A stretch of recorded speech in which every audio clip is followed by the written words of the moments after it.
Janie, the Mindfulness Coach here, offering tips and tools for mindful living and loving. I'm currently in South Padre Island, Texas.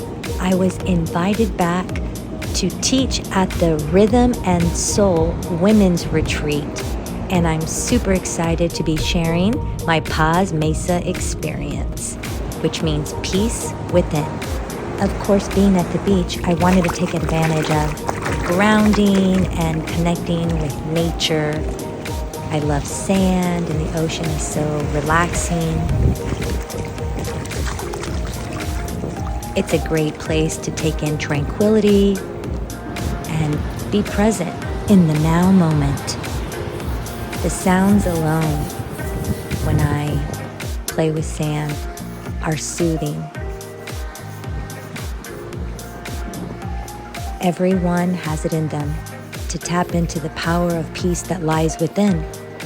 And when you do, you access inner joy, creativity, vitality, and prosperity. Self-care is a lifestyle.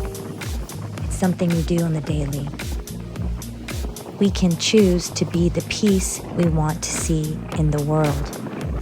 Peace be in you. To be a part of my mindfulness community, visit JanieTerrazas.com, subscribe to my YouTube channel, and like and follow at Janie the Mindfulness Coach.